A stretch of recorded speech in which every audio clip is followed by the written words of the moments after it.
ఉంటుంది. వేడి వేడిగా దోశలు తినండి. మీ తలనొప్పి గిరనొప్పి మొట్టమయం అయిపోతుంది. అబ్బా, వెంటనే వెళ్ళొస్తాను మేరీ, నీ పని కానివ్వు.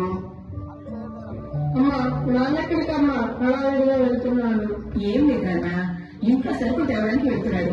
పద, టిఫిన్ చేసి బడికి వెళ్దు గాని. అమ్మా, నా ఫీజు డబ్బులు చూడమ్మా, టీచర్ వేళ అడుగుతుంది.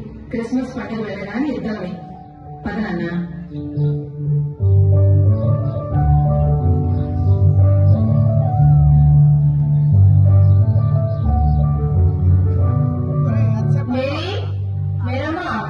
ఏంటెక్కడ ఇటొచ్చా?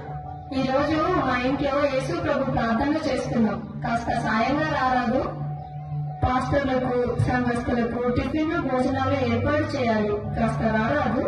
అలాగే అక్క. బాబుని బడికి మీ మరిని పనికి పంపించి వస్తాను. సరే, వస్తామేనమ్మా. మమ్మీ, స్కూల్కి వెళ్తున్నాను. రంజిత్, రిక్షా తాతయ్య వచ్చాడా? వచ్చాను మమ్మీ. అదిగో శాస్త్రి ఇంటి దగ్గర ఉన్నాడు. వెళ్ళొస్తాను మమ్మీ. బాయ్. మంచిదన్నా, బాయ్ బాయ్.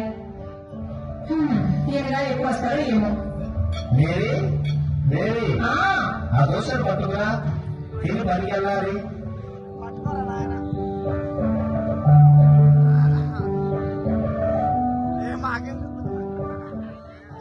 తినండి. ఏమండి, ఇంకా సరుకులు దగ్గర పడ్డాయి. పిల్లవాడికి ఫీజు కూడా కట్టాలి. క్రిస్మస్ పండుగకు కొత్త బట్టలు తీసుకోవాలి. ఈ రోజు నుండి డబ్బులు ఖర్చు చేయకుండా తీసుకురండి, సరేనా? సరే, అలాగే తెస్తాను. ఈ రోజు నీకు పని లేదా? ఈ రోజు నాకు పనేం లేదండి. మా అత్తక్క వాళ్ళ ఇంట్లో యేసు ప్రభు ప్రార్థన నిర్వహిస్తుంది. అక్కడికి రమ్మని మా అత్తక్క పిలిచింది. వెళ్తాను. అంటే ఈ రోజు భోజనాలు అక్కడేనా? అక్కడే ఉంది. త్వరగా రండి. సరే, వస్తా.